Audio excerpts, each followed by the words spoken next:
സഹോദരങ്ങളെ, സൂറത്തുൽ ബഖറയുടെ തഫ്സീറിൽ 46 വരെയുള്ള ആയത്തുകളാണ് ഇതുവരെ നമ്മൾ മനസ്സിലാക്കിയത്. അല്ലാഹു റബ്ബുൽ ആലമീൻ പറയുന്നു: യാ ബനി ഇസ്രായീൽ അദ്കുറൂ നിഅമതി അല്ലതി അൻഅംതു അലൈക്കും വഅന്നി ഫദ്ദൽതുക്കും അലൽ ആലമീൻ.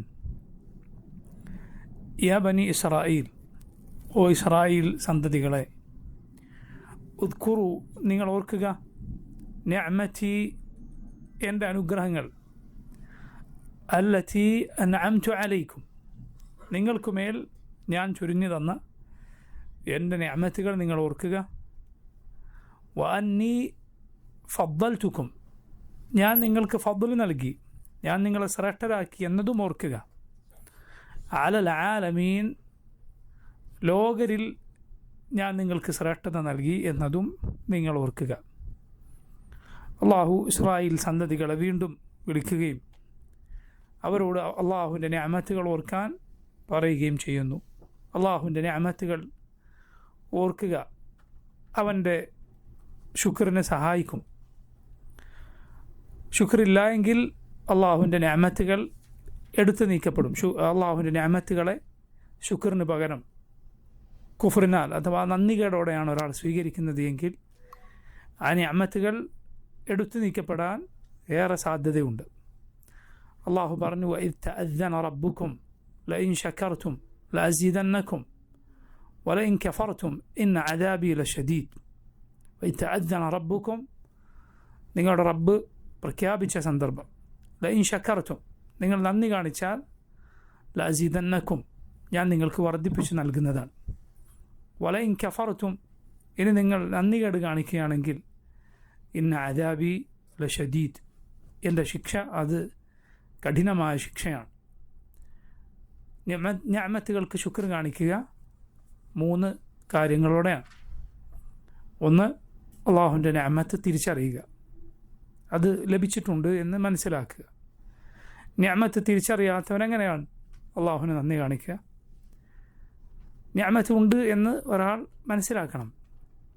അള്ളാഹു സുബ്ഹാനഹു വ തആല അനേകം നിഅമത്തുകൾ നിങ്ങൾക്ക് നൽകിയിരിക്കുന്നു എന്ന് പറഞ്ഞത് കാണാം.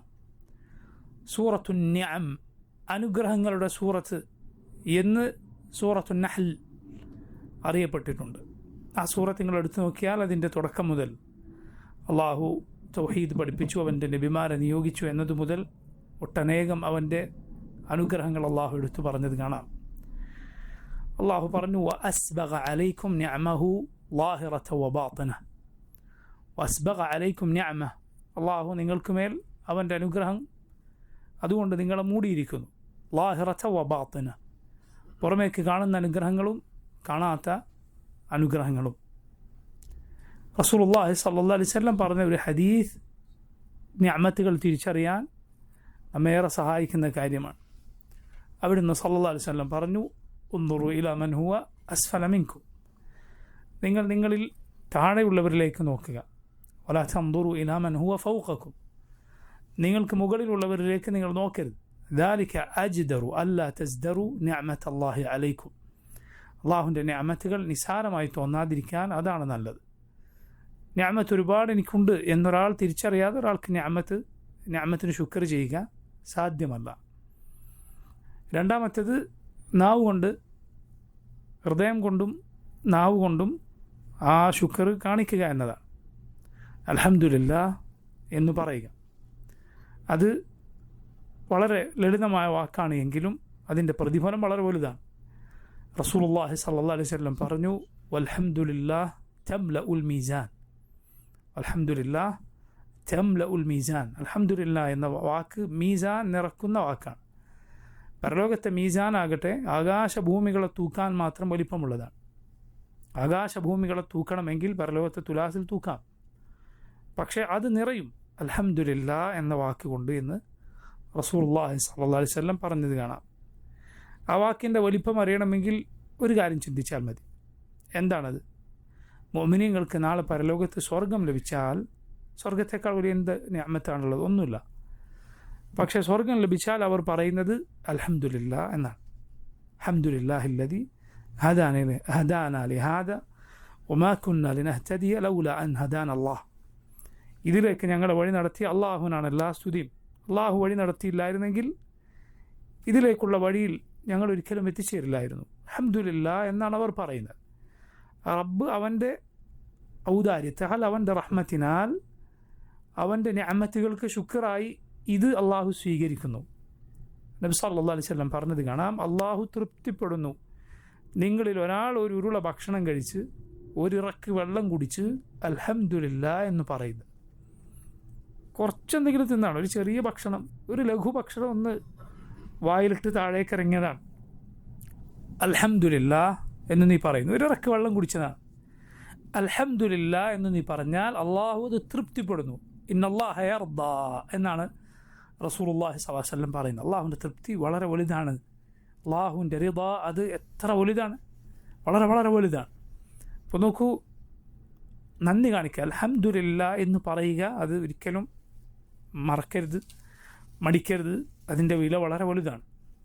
മൂന്നാമത്തെ കാര്യം, അള്ളാഹുവിൻ്റെ നിഅമത്തുകൾ അള്ളാഹു ഹറാമാക്കിയതിൽ ഉപയോഗിക്കാതിരിക്കുക എന്നതാണ്. റബ്ബിൻ്റെ നിഅമത്ത് ഒരിക്കലും അള്ളാഹു ഇഷ്ടപ്പെടാത്തതിൽ നീ ഉപയോഗിക്കരുത്. നിൻ്റെ ആയുസ് അള്ളാഹു തന്നതാണ്, യൗവനം അള്ളാഹു തന്നതാണ്, ആരോഗ്യം അള്ളാഹു തന്നതാണ്, കണ്ണും കാതും കൽബുമൊക്കെ റബ്ബ് തന്നതാണ്. ഇതൊന്നും അള്ളാഹുവിന് ഇഷ്ടമില്ലാത്തതിൽ ഉപയോഗിക്കരുത്. അത് ഉപയോഗിച്ചാൽ നീ അള്ളാഹുവിനോട് നന്ദി കാണിച്ചിട്ടില്ല, അള്ളാഹുവിനുള്ള ശുക്ർ നീ കാണിച്ചിട്ടില്ല. ശുക്ർ വളരെ കുറവാണ് ആളുകൾക്കിടയിൽ. അള്ളാഹു പറഞ്ഞു, വഖലീലും മിൻ ഇബാദിയ ശക്കൂർ, എൻ്റെ അടിമകളിൽ ശുക്റുള്ളവർ വളരെ കുറവാണ്. ആളുകളിൽ ശുക്റുള്ളവർ കുറവാണ്, ശുക്റുള്ളവരുടെ ശുക്ർ തന്നെ വളരെ കുറവാണ്.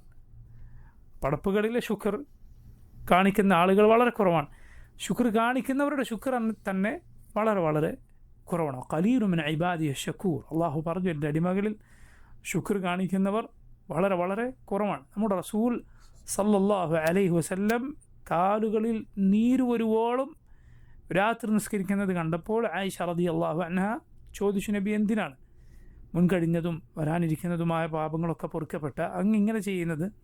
നബി സല്ലല്ലാഹു അലൈഹി വസല്ലം പറഞ്ഞു, യാ ആയിഷ അഫലാ അകൂന അബ്ദൻ ശക്കൂറ, ഓ ആയിഷ ഞാൻ ശുക്റുള്ള ഒരടിമയാകണ്ടേ? അപ്പോൾ നോക്കൂ, ശുക്ർ എന്ന് പറയുന്നത് ആളുകളിൽ വളരെ കുറവാണ്. അത് ചെയ്യുന്നവർ വളരെ കുറവാണ്, ചെയ്യുന്ന ആളുകളുടെ ശുക്ർ തന്നെ വളരെ കുറവാണ്. അപ്പോൾ അള്ളാഹുവിന് ശുക്ർ ചെയ്താലുള്ള വലിയ ദുനിയാവിലെ തന്നെ ഉള്ള നിഅമത്താണ് അവൻ നിഅമത്ത് വർദ്ധിപ്പിച്ചു തരും എന്നത്. ശുക്റിനെ പിടിച്ചു വെക്കുന്നതാണ്, നിഅമത്തിനെ പിടിച്ചു വെക്കുന്നതും കൂടുതൽ കൊണ്ടുവരുന്നതുമാണ് ശുക്ർ. നിഅമത്തിനെ ഇല്ലാതാക്കി കളയുന്നതും തടഞ്ഞു വെക്കുന്നതുമാണ് കുഫർ. ശുക്റിൻ്റെ വിപരീതമായി കുഫർ പ്രയോഗിക്കാറുണ്ട്. ശുക്ർ നന്ദിയാണ്, കുഫർ നന്ദികേടാണ്. അപ്പോൾ നോക്കൂ, അള്ളാഹു ഇസ്രായേലരോട് പറഞ്ഞു, എൻ്റെ നിഅമത്തുകൾ നിങ്ങൾ ഓർക്കുക, ഞാൻ നിങ്ങൾക്ക് ചൊരിഞ്ഞു തന്ന അനുഗ്രഹങ്ങൾ. വഅന്നി ഫദ്ദൽതുകും അലൽ ആലമീൻ, ലോകരിൽ ഞാൻ നിങ്ങളെ ശ്രേഷ്ഠരാക്കിയിരിക്കുന്നു എന്നതും ഓർക്കുക. ലോകരിൽ ഇസ്രായേലരെ ശ്രേഷ്ഠരാക്കി എന്ന് പറഞ്ഞാൽ അവർ ജീവിച്ചിരുന്ന മുഹമ്മദും സല്ലല്ലാഹു അലൈഹി വസല്ലം നിയോഗിക്കപ്പെടുന്നതിന് മുമ്പുള്ള സമൂഹങ്ങളിൽ അവർ ശ്രേഷ്ഠരായിരുന്നു. ഇസ്രായേലർ ശ്രേഷ്ഠനാണ്. അവർ ഈമാൻ പിൻപറ്റിയ കാലത്ത്, മൂസ അലൈഹിസ്സലാമിൻ്റെ കാലത്ത് മൂസ നബിയെ പിൻപറ്റിയ ബനു ഇസ്രായേൽ ബാക്കിയുള്ള ഖിബ്തികളെക്കാളും ബാക്കിയുള്ള ഏതേത് ജനസമൂഹങ്ങളെക്കാളും ശ്രേഷ്ഠനാണ്. ഈമാൻ അവർ സ്വീകരിച്ചപ്പോൾ മുഹമ്മദുൻ സല്ലല്ലാഹു അലൈഹി വസല്ലം നിയോഗിക്കപ്പെട്ടതോടെ ലോകരിൽ ഏറ്റവും ശ്രേഷ്ഠരായ ഉമ്മത്ത് നിയോഗിതരായി. അതാരാണ്? അള്ളാഹുവിൻ്റെ റസൂൽ മുഹമ്മദുൻ സല്ലല്ലാഹു അലൈഹി വസല്ലമയിൽ വിശ്വസിച്ച ഈ ഉമ്മത്ത്. റസൂലുള്ളാഹി സല്ലല്ലാഹു അലൈഹി വസല്ലം പറഞ്ഞതായി മുആവിയത്ത് ഇബ്നു ഹൈദ റളിയല്ലാഹു അൻഹു ഉദ്ധരിക്കുന്ന ഹദീസിൽ നമുക്ക് കാണാം, കുൻതും ഖൈറ ഉമ്മത്തിൻ ഉഖ്രിജത് ലിന്നാസി എന്ന ആയത്തിനെ കുറിച്ച് റസൂലുള്ളാഹി സല്ലല്ലാഹു അലൈഹി വസല്ലം പറഞ്ഞു. മുആവിയത്ത് ഇബ്നു ഹൈദ റളിയല്ലാഹു അൻഹു പറയുകയാണ്, കുൻതും ഖൈറ ഉമ്മത്തിൻ ഉഖ്രിജത് ലിന്നാസ്, ഖുർആനിലെ ആയത്താണല്ലോ. ജനങ്ങളിൽ ആളുകൾക്ക് വേണ്ടി നിയോഗിക്കപ്പെട്ട ഏറ്റവും ശ്രേഷ്ഠമായ ഉമ്മത്താണ് നിങ്ങൾ എന്ന ആയത്ത്. അതേക്കുറിച്ച് റസൂലുള്ളാഹി സ്വല്ലല്ലാഹു അലൈഹി വസല്ലം പറഞ്ഞു, ഇന്നകും തുതിമ്മൂന 70 ഉമ്മ, ഇന്നകും തുതിമ്മൂന 70 ഉമ്മ, നിങ്ങൾ 70 സമുദായങ്ങളെ പൂർത്തീകരിക്കുന്ന സമുദായമാണ്. നിങ്ങളോടെ 70 സമുദായങ്ങൾ പൂർത്തീകരിക്കപ്പെടും, 70 ഉമ്മത്തുകൾ പൂർത്തീകരിക്കപ്പെടും.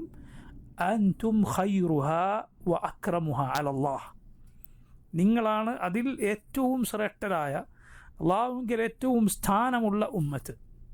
70 ഉമ്മത്ത് എന്ന് പറഞ്ഞാൽ ഇതുവരെ നിയോഗിക്കപ്പെട്ട നബിമാരുടെ സമൂഹങ്ങൾ ആകെ 70 എന്നല്ല അതിൻ്റെ അർത്ഥം. മറിച്ച് പല പണ്ഡിതന്മാരും വിശദീകരിച്ചിട്ടുള്ളത് 70 വൻ സമൂഹങ്ങൾ, വളരെ വലിയ ഉമ്മത്തുകൾ ഈ ഉമ്മത്തോടെ പൂർത്തീകരിക്കപ്പെട്ടു. മുഹമ്മദ് സല്ലല്ലാഹു അലൈഹി വസല്ലമയുടെ ഉമ്മത്തോടെ അതിൽ ഏറ്റവും ശ്രേഷ്ഠനാണ് മുഹമ്മദ് സല്ലല്ലാഹു അലൈഹി വസല്ലമയുടെ ഉമ്മത്താണ്. അപ്പോൾ ഇസ്രായേലരെ അള്ളാഹു ശ്രേഷ്ഠരാക്കി എന്ന് പറഞ്ഞാൽ അതിനർത്ഥം അവർ ഈമാൻ സ്വീകരിച്ചിരുന്ന കാലത്ത്, അതും മുഹമ്മദ് സല്ലല്ലാഹു അലൈഹി വസല്ലമ നിയോഗിക്കപ്പെടുന്നതിന് മുമ്പുള്ള കാലമാണ് ഉദ്ദേശം. അള്ളാഹു ആ ശ്രേഷ്ഠത നൽകിയത് ഓർക്കാൻ അവരോട് പറഞ്ഞിരിക്കുന്നു. സുബ്ഹാനല്ലാഹ്, മുഹമ്മദ് സല്ലല്ലാഹു അലൈഹി വസല്ലമയുടെ ഉമ്മത്തായ നമ്മൾ അതിനേക്കാൾ ഓർക്കാൻ ബാധ്യതപ്പെട്ടവരാണ്. കാരണം ഈ ഉമ്മത്തിന് അള്ളാഹു അതിലേറെ ശ്രേഷ്ഠത നൽകിയിരിക്കുന്നു. ഈ ഉമ്മത്തിൻ്റെ ശ്രേഷ്ഠത അതിന് പല കാരണങ്ങളുണ്ട്. അതിലൊന്ന് ഈ ഉമ്മത്തിൻ്റെ നബിയുടെ ശ്രേഷ്ഠതയാണ്, മുഹമ്മദ് സല്ലല്ലാഹു അലൈഹി വസല്ലമയുടെ ശ്രേഷ്ഠത. കാരണം നമ്മുടെ റസൂൽ സല്ലല്ലാഹു അലൈഹി വസല്ലം അള്ളാഹുവിൻ്റെ റസൂലുകളിൽ ഏറ്റവും ശ്രേഷ്ഠനാണ്. ബാക്കിയുള്ള ഒരുപാട് നബിമാർക്ക് നൽകപ്പെടാത്ത പല പ്രത്യേകതകൾ, ഒരു നബിക്കും നൽകാത്ത, അള്ളാഹു നൽകിയിട്ടില്ലാത്ത പ്രത്യേകതകൾ മുഹമ്മദ് സല്ലല്ലാഹു അലൈഹി വസല്ലമക്ക് അള്ളാഹു നൽകിയിട്ടുണ്ട്. അതുമാത്രം സുബ്ഹാനല്ലാഹ് പണ്ഡിതന്മാർ ഗ്രന്ഥങ്ങളായി രേഖപ്പെടുത്തിയിട്ട് വരെ കാണാം. നമ്മുടെ റസൂൽ സല്ലല്ലാഹു അലൈഹി വസല്ലമക്ക് മാത്രം അള്ളാഹു നൽകിയ പ്രത്യേകതകൾ. അതിനൊന്നാണ് റസൂൽ സല്ലല്ലാഹു അലൈഹി വസല്ലം ഖിയാമത്ത് നാൾ വരേക്കുള്ള മുഴുവൻ മനുഷ്യരിലേക്ക്, അറബികളിലേക്കും അനറബികളിലേക്കും നിയോഗിക്കപ്പെട്ടവരാണ് എന്നത്. ബാക്കിയുള്ള നബിമാരെല്ലാം അവരുടെ ഒരു പ്രത്യേക നാട്ടിലേക്ക്, സമൂഹത്തിലേക്ക് മാത്രം നിയോഗിക്കപ്പെട്ടവരായിരുന്നു. എന്നാൽ നമ്മുടെ റസൂൽ സല്ലല്ലാഹു അലൈഹി വസല്ലം അന്ത്യനാൾ വരെയുള്ള മുഴുവൻ മനുഷ്യരിലേക്കും, കറുത്തവരിലേക്കും വെളുത്തവരിലേക്കും അതുപോലെ ജിന്നുകളിലേക്കും ഇൻസുകളിലേക്കും നിയോഗിക്കപ്പെട്ടവരാണ്. അതുപോലെ നമ്മുടെ റസൂൽ സല്ലല്ലാഹു അലൈഹി വസല്ലമക്ക് മുൻപ് ഒരു സമൂഹത്തിനും ഗനീമത്ത് സ്വത്ത് അള്ളാഹു അനുവദിച്ച് നൽകിയിരുന്നില്ല, യുദ്ധാർജിത സ്വത്ത് അള്ളാഹു അനുവദിച്ച് നൽകിയിരുന്നില്ല. മറിച്ച് പഴയ സമൂഹങ്ങളിൽ എന്തായിരുന്നു, അവരിൽ അള്ളാഹുവിൻ്റെ മാർഗത്തിലുള്ള യുദ്ധം കഴിഞ്ഞാൽ അതിലൂടെ നേടിയെടുത്ത സ്വത്ത് മുഴുവൻ അവർ ഒരു സ്ഥലത്ത് ഒരുമിച്ച് കൂട്ടിക്കഴിഞ്ഞാൽ ഒരു ആകാശത്തു നിന്നൊരു തീ വീഴുകയും എന്നിട്ട് ഈ യുദ്ധാർജിത സ്വത്ത് മുഴുവൻ കരിച്ചു കളയുകയും ചെയ്യും. ആകാശത്ത് തീ വരും. എന്തെങ്കിലും ആ യുദ്ധാർജിത സ്വത്തിൽ നിന്ന് ഏതെങ്കിലും ഒരു സൈനികൻ കട്ടെടുത്തിട്ടുണ്ട് എങ്കിൽ ഗുരുവൻ എന്ന് പറയും, ആ തീ വരികയില്ല. അപ്പോൾ അവർ പരിശോധിക്കും, എന്നിട്ട് എല്ലാവരോടും വെക്കാൻ പറയും. വെച്ച് കഴിഞ്ഞാൽ മാത്രം മുകളിൽ നിന്ന് തീ വരികയും എന്നിട്ട് അത് കരിച്ചു കളയുകയും ചെയ്യും. മുകളിൽ നിന്ന് തീ വരിക എന്നിട്ട് അത് കരിച്ചു കളയുക എന്നത് അള്ളാഹു ഒരു കാര്യം സ്വീകരിച്ചിട്ടുണ്ട് എന്നതിൻ്റെ അടയാളമായി പണ്ട് തന്നെ അറിയപ്പെട്ട കാര്യമാണ്. പഴയ സമുദായങ്ങളിൽ അത് അറിയപ്പെട്ട കാര്യമായിരുന്നു. അതുപോലെ നോക്കൂ, പഴയ സമുദായങ്ങൾക്കുള്ള പ്രത്യേകതയാണ് അവർക്ക് അവരുടെ ഇബാദത്ത്, നിസ്കാരം നിർവഹിക്കാൻ അനുവാദമുണ്ടായിരുന്നത് പ്രത്യേക സ്ഥലങ്ങളിൽ മാത്രമായിരുന്നു. അവരുടെ സൗമഅത്തുകൾ, അവരുടെ ബിയകൾ, ഇതൊക്കെ പഴയ സമുദായങ്ങളുടെ ആരാധനാ കേന്ദ്രങ്ങളുടെ പേരാണ്. സൗമ, ബിയ തുടങ്ങിയത്. ഈ ഉമ്മത്തിന് മസ്ജിദുകൾ, ഈ ഉമ്മത്തിൻ്റെ ആരാധനാ കേന്ദ്രം അങ്ങനെയാണ് അറിയപ്പെടുന്നത്. അപ്പോൾ നോക്കൂ, അവർക്ക് അവിടെ മാത്രമേ നിസ്കരിക്കാൻ പാടുള്ളൂ. എന്നാൽ മുഹമ്മദ് സല്ലല്ലാഹു അലൈഹി വസല്ലം പറഞ്ഞു, വജുഇലത് ലിയൽ അർദു മസ്ജിദൻ വ തഹൂറ, എനിക്ക് ഭൂമി മുഴുവൻ മസ്ജിദും തഹൂറുമാണ്. എൻ്റെ ഉമ്മത്തിൽ ഒരാൾക്ക് എവിടെ വെച്ച് നിസ്കാരത്തിൻ്റെ സമയമായോ അവിടെ വെച്ച് നിസ്കരിക്കാം. അവൻ്റെ മുന്നിൽ നിസ്കരിക്കാനുള്ള ഇടവുമുണ്ട്, നിസ്കരിക്കാൻ ശുദ്ധീകരിക്കാനുള്ള മണ്ണുമുണ്ട്, രണ്ടുമുണ്ട്. റസൂലുള്ളാഹി സ്വല്ലല്ലാഹു അലൈഹി വസല്ലം പറഞ്ഞിട്ടുള്ള കാര്യമാണിത്. അതുപോലെ ബാക്കിയുള്ള നബിമാരെല്ലാം അവർക്ക് ഉത്തരം കിട്ടുന്ന ദുആ ഈ ലോകത്ത് തന്നെ അവർ അത് ഉപയോഗിച്ചു. ഉത്തരം കിട്ടുമെന്ന് ഉറപ്പുള്ള ഒരു ദുആ അവർക്ക് അള്ളാഹു എല്ലാ നബിമാർക്കും നൽകി. അവരെല്ലാം ഈ ലോകത്ത് അത് ഉപയോഗിച്ചു, നമ്മുടെ റസൂൽ സല്ലല്ലാഹു അലൈഹി വസല്ലം ഒഴികെ. നമ്മുടെ റസൂൽ സല്ലല്ലാഹു അലൈഹി വസല്ലം പറഞ്ഞു, ഞാനത് എൻ്റെ ഉമ്മത്തിനുള്ള ഷഫാഅത്തായി അതിനുവേണ്ടി നീക്കിവെച്ചിരിക്കുന്നു. പരലോകത്ത് ഉമ്മത്തിന് വേണ്ടി ദുആ ചെയ്യാൻ നമ്മുടെ റസൂൽ സല്ലല്ലാഹു അലൈഹി വസല്ലം അത് നീക്കിവെക്കുകയുണ്ടായി. അല്ലാഹു അക്ബർ. നബി സല്ലല്ലാഹു അലൈഹി വസല്ലം പറഞ്ഞു, നഹ്നുൽ ആഖിറൂന അസ്സാബിഖൂന യൗമൽ ഖിയാമ. നമ്മൾ അവസാനത്തെ ഉമ്മത്താണ്, എന്നാൽ പരലോകത്ത് ആദ്യത്തെ ഉമ്മത്താണ്. നമ്മെ ആണ് ആദ്യം വിചാരണ ചെയ്യുക. ഈ ഉമ്മത്തിൻ്റെ വിചാരണക്ക് മുഴുവൻ നബിമാരും അവരുടെ സമൂഹങ്ങളും സാക്ഷികളായിരിക്കും. ഈ ഉമ്മത്തിൻ്റെ വിചാരണ മുഴുവൻ നബിമാരും അവരുടെ സമൂഹങ്ങളും കാണും. അതുപോലെ ഈ ഉമ്മത്താണ് ആദ്യം സ്വർഗത്തിൽ പ്രവേശിക്കുക. ഈ ഉമ്മത്താണ് സ്വർഗത്തിൽ ഭൂരിപക്ഷം. സ്വർഗത്തിലെ ഭൂരിപക്ഷം ആരാണ്? മുഹമ്മദുൻ സല്ലല്ലാഹു അലൈഹി വസല്ലമയുടെ ഉമ്മത്താണ്. നമ്മുടെ റസൂൽ സല്ലല്ലാഹു അലൈഹി വസല്ലമക്ക് അള്ളാഹു നൽകിയ മറ്റൊരു പ്രത്യേകതയാണ്, നബി പറഞ്ഞു, നുസ്റതു ബിർറുഅബി മസീറത ഷഹരിൻ. ഒരു മാസം വഴി ദൂരം ഭയം കൊണ്ട് അള്ളാഹു എന്നെ സഹായിച്ചിരിക്കുന്നു. അഥവാ റസൂൽ സല്ലല്ലാഹു അലൈഹി വസല്ലം ഒരു ശത്രു ജനസമൂഹത്തിലേക്ക് പുറപ്പെടുകയാണ് എങ്കിൽ ഒരു മാസം മുൻപ് അവരുടെ മനസ്സിൽ അള്ളാഹു ഭയമിട്ട് കൊടുക്കും. അവരുടെ മനസ്സിൽ റബ്ബ് സുബ്ഹാനഹു വ തആല പേടിയിട്ട് കൊടുക്കുമെന്ന് നമ്മുടെ റസൂൽ സല്ലല്ലാഹു അലൈഹി വസല്ലം പറഞ്ഞത് കാണാം. അതുപോലെ അവിടത്തേക്ക് അള്ളാഹു പരലോകത്ത് പ്രത്യേകമായ മുഴുവൻ മനുഷ്യർക്കും ലഭിക്കുന്ന ഷഫാഅത്ത് നൽകിയിരിക്കുന്നു. അതിനാണ് മഖാമുൻ മഹ്മൂദ് എന്നും പറയുക. വിചാരണക്കെടുക്കാൻ അള്ളാഹുവിനോട് ശുപാർശ പറയുക നമ്മുടെ റസൂൽ സല്ലല്ലാഹു അലൈഹി വസല്ലമയാണ്. അതുപോലെ ഏറ്റവും അധികം അനുയായികളുള്ള, ഏറ്റവും അധികം മുത്തബിഅകൾ പിൻപറ്റിയ ആളുകളുള്ളത് ഏത് നബിയാണ്? നമ്മുടെ റസൂൽ സല്ലല്ലാഹു അലൈഹി വസല്ലമയാണ്. മറ്റൊരു നബിക്കും ഇതുപോലെ ഒരു ഉമ്മത്ത് ഇല്ല. റസൂലുള്ളാഹി സ്വല്ലല്ലാഹു അലൈഹി വസല്ലമക്ക് ഇസ്റാ മിഅ്റാജിൻ്റെ രാത്രിയിൽ ഉമ്മത്തുകൾ കാണിക്കപ്പെട്ടു. പല നബിമാരുടെയും. ചില നബിമാരുടെ കൂടെ കുറച്ചാളുകൾ, ചില നബിമാരുടെ കൂടെ ഒരാൾ മാത്രം. ഒരു നബിയെ നബി സല്ലല്ലാഹു അലൈഹി വസല്ലം കണ്ടു, ആ നബിയുടെ കൂടെ ആരുമില്ല. ലാ ഇലാഹ ഇല്ലല്ലാഹ്. ആലോചിച്ച് നോക്ക്, ഒരു നബിയെ അള്ളാഹു ഒരു സമൂഹത്തിലേക്ക് നിയോഗിച്ചത് ഒരാൾ പോലും വിശ്വസിച്ചില്ല, ഒരാൾ പോലും. അങ്ങനെ റസൂലുള്ളാഹി സ്വല്ലല്ലാഹു അലൈഹി വസല്ലം ഒരു വലിയ ഉമ്മത്തിനെ കണ്ടു. നബി വിചാരിച്ചു അത് എൻ്റെ ഉമ്മത്തായിരിക്കുമെന്ന്. പക്ഷെ അത് ആരുടെ ഉമ്മത്തായിരുന്നു? മൂസാ അലൈഹിസ്സലാമിൻ്റെ ഉമ്മത്ത്. പിന്നെ അതാ ചക്രവാളം മുട്ടുന്ന ഒരു വലിയ ഉമ്മത്തിനെ കാണിച്ചു കൊടുത്തു. അതാണ് ഈ ഉമ്മ, മുഹമ്മദ് സല്ലല്ലാഹു അലൈഹി വസല്ലമയുടെ ഉമ്മത്ത്. ഇങ്ങനെ ഒരുപാട് പ്രത്യേകതകൾ നമ്മുടെ റസൂൽ സല്ലല്ലാഹു അലൈഹി വസല്ലമക്ക് അല്ലാഹു സുബ്ഹാനഹു വ തആല നൽകിയിരിക്കുന്നു. അപ്പോൾ ബനു ഇസ്രായേലർക്ക് അല്ലാഹു നൽകിയ ഫضൽ എന്നത് ഈ ഉമ്മത്തിനു മുൻപ് മറ്റുള്ള സമൂഹങ്ങൾക്കിടയിൽ ആ കാലത്ത് നൽകിയ ശ്രേഷ്ഠത മാത്രമാണ്. ആ കാലത്ത് നൽകിയ ശ്രേഷ്ഠതയാണ്. പക്ഷേ അതിന് ശുക്ർ കാണിക്കാൻ അള്ളാഹു പരിശുദ്ധ ഖുർആനിലൂടെ ഇവരോട് പറഞ്ഞു. എന്തുകൊണ്ടാണത്? അവിടെ നമ്മൾ മനസ്സിലാക്കേണ്ട ഒരു പാഠമാണ്. ആബാഇന് പൂർവ്വപിതാക്കൾക്ക് അള്ളാഹു ഒരു നിഅമത്ത് നൽകിയിട്ടുണ്ട് എങ്കിൽ, വളരെ ശ്രദ്ധിക്കുക കാര്യം, പൂർവ്വപിതാക്കൾക്ക് അള്ളാഹു ഒരു നിഅമത്ത്, ഒരു അനുഗ്രഹം നൽകിയാൽ അത് മക്കൾക്കുമുള്ള, പരമ്പരക്കുമുള്ള അനുഗ്രഹമാണ്. അവരും അതിൻ്റെ ഗുണഫലം അനുഭവിക്കും. നേരെ തിരിച്ചും മക്കൾക്ക് അല്ലെങ്കിൽ സന്താന പരമ്പരകൾക്ക് അള്ളാഹു നൽകിയ നിഅമത്ത് പൂർവ്വപിതാക്കൾക്ക് കൂടി ഉള്ള നിഅമത്താണ്. എന്ന് പറഞ്ഞാൽ അവരുടെ മക്കളാണ് ഈ നന്മ അനുഭവിക്കുന്നത്. അത് അവരുടെ കൂടി ഗുണമാണ് എന്നർത്ഥം. അതവരുടെ കൂടി ഗുണമാണ് എന്ന് അർത്ഥം. നമ്മുടെ മക്കൾ അത് എത്ര തലമുറ കഴിഞ്ഞാൽ അവർക്ക് ഖൈർ ലഭിക്കുക എന്നത് അത് നമുക്ക് ഖൈറായ കാര്യമാണ്. അവർ നശിച്ചു പോവുക എന്നതിനേക്കാൾ അത് നല്ല കാര്യമാണ്. അതുപോലെ നേരെ തിരിച്ചും പൂർവ്വപിതാക്കൾക്ക് അള്ളാഹു നൽകിയ നന്മ പിൽക്കാലക്കാർക്ക് കൂടിയുള്ള നന്മയാണ്. അത് റബ്ബ് സുബ്ഹാനഹു വ തആല ബദറിൽ അള്ളാഹു മുസ്ലിമീങ്ങളെ സഹായിച്ചതിന് അതേക്കുറിച്ച് അള്ളാഹു പറഞ്ഞത് കാണാം. ലഅല്ലക്കും തഷ്കുറൂൻ, നിങ്ങൾ നന്ദി കാണിക്കാൻ. ബദറിൽ നമ്മുടെ മുൻഗാമികളെ അള്ളാഹു സഹായിച്ചു എന്നാൽ അള്ളാഹു നമുക്ക് നൽകിയ നിഅമത്താണ്, അള്ളാഹു നമുക്ക് നൽകിയ അനുഗ്രഹമാണത്.